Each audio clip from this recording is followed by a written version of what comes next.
Hello मित्रों, जैसा कि आप लोगों को मालूम है कि यूपीएसआई की वैकेंसी आने वाली है उत्तर प्रदेश में। और जो क्राइटेरिया रहने वाला है, एज लिमिट क्राइटेरिया क्या रहने वाला है और सिलेबस क्या है उसके बारे में जानते हैं।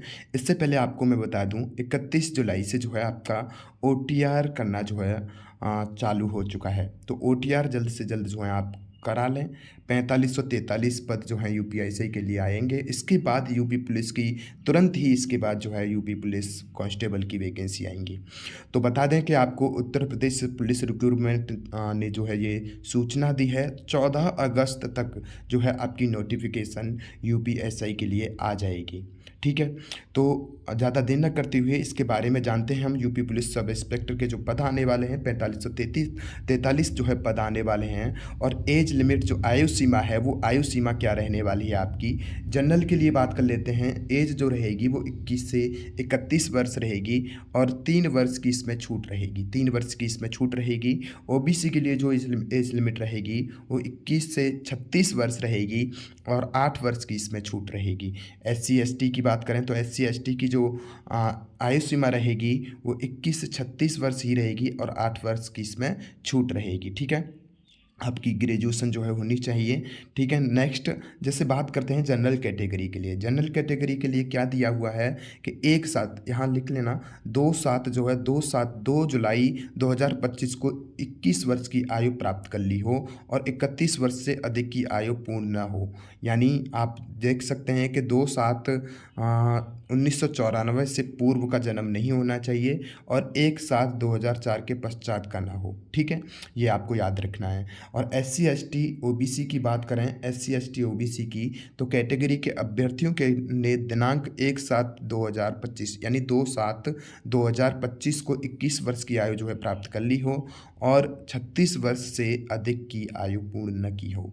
अर्थात आप जान सकते हैं कि 2/7/1989 से पूर्व यानी 2 जुलाई 1989 से पूर्व का आपका जन्म नहीं होना चाहिए और 1 जुलाई 2004 के पूर्व पश्चात का जो है नहीं होना चाहिए। ठीक है, जैसे बात करते हैं शारीरिक फिजिकल अडेप्टेबिलिटी क्या है।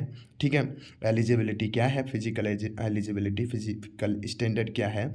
मेल पुरुषों की बात करते हैं जनरल OBC या SC के लिए, तो 1,68 जो है आपकी हाइट होनी चाहिए। हाइट क्या होनी चाहिए, 1,68 सेंटीमीटर आपकी हाइट होनी चाहिए। और चेस्ट जो सीना जो है वो आपका 79 सेंटीमीटर, फुलाव इसमें 5 सेंटीमीटर है। ठीक है, वजन जो है इसमें 40 किलोग्राम महिलाओं के लिए है, वजन इसमें पुरुषों का नहीं दिया हुआ है। और 160 सेंटीमीटर ST की जो हाइट होनी चाहिए, 77 सेंटीमीटर जो है आप चेस्ट होनी चाहिए और 5 सेंटीमीटर फुलाव होना चाहिए। और महिलाओं के लिए 152 सेंटीमीटर हाइट होनी चाहिए, 147 सेंटीमीटर ST महिलाओं के लिए है। ठीक है, 40 किलोग्राम जो है वजन होना चाहिए। नेक्स्ट जैसे एग्जाम पैटर्न की बात करते हैं, तो एग्जाम पैटर्न क्या रहने वाला है। टोटल 160 क्वेश्चंस होंगे। ठीक है, टोटल 160 क्वेश्चंस होंगे 400 मार्क्स के। तो सामान्य हिंदी, जिसमें सामान्य हिंदी के 40 क्वेश्चंस होंगे 100 मार्क्स के। मूल विधि, संविधान, सामान्य ज्ञान जो है आपका वो 40 क्वेश्चन होंगे 100 मार्क्स के।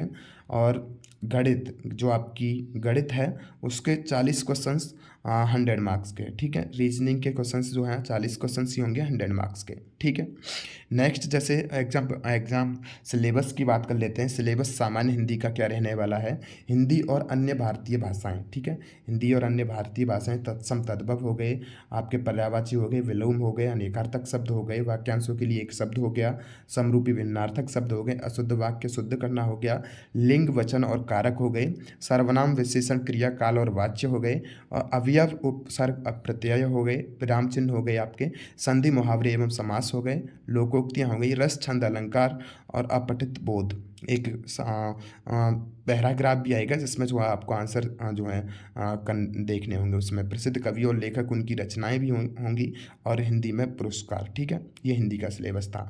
मैथमेटिक्स का जो सिलेबस है वो क्या है आपका, नंबर सिस्टम होना चाहिए होगा और LCM, decimal fractions, simplification, ratio, mixture, percentage, profit and loss, discount, average, और race and age, pipe and system, simple interest, compound interest, time and work, time and distance, partnership, train, boat and stream, AP GP आएंगी आपकी, arithmetic progression और geometric progression, क्षेत्रफल, आयतन और DI, ठीक है।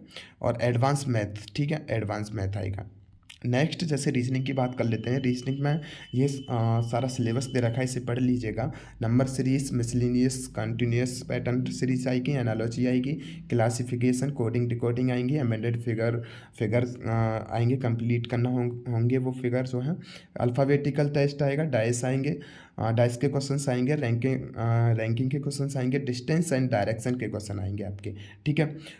Blood relation, clock, calendar, counting figure, circle और triangle के, ठीक है। मैट्रिक्स आएगा, वेन डाइग्राम, सिलोजिज्म और आपका puzzle, state and conclusion, state and argument, assertion and situation reaction, sitting arrangement, normal reasoning आएगी, वो मिरर और वाटर, और आपका ये रहा पेपर फोल्डिंग कटिंग, ठीक है।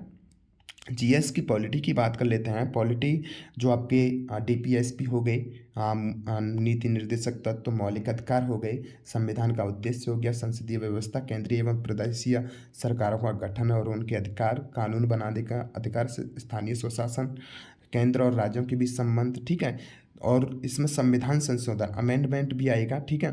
तो आपको संविधान जो है वो पढ़ के जाना है अच्छे तरीके से, क्योंकि 16 क्वेश्चन, लगभग 16 क्वेश्चन जो हैं इसके अप्रॉक्सी क्वेश्चन जो है संविधान से पूछे जाएंगे आपके। सामान्य ज्ञान की बात कर लेते हैं। जैसे सामान्य विज्ञान हो गया, आपका इतिहास हो गया, भारत का स्वतंत्रता संग्राम हो गया, ठीक है, पर्यावरण हो गया, ये सभी आपको सिलेबस कवर करना है, ठीक है।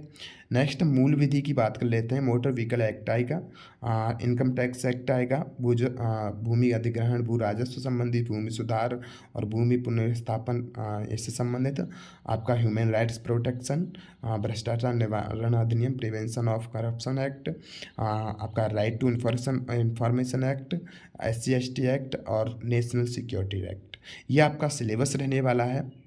तो याद रखिएगा 14 अगस्त तक आपकी जो है नोटिफिकेशन आ जाएगी। एग्ज़ाम जो है जल्दी ही होगा, तो ज़्यादा से ज़्यादा अपने फ्रेंड्स लोगों के साथ जो शेयर कीजिए। Thank you so much all of you. जय हिंद, जय भारत।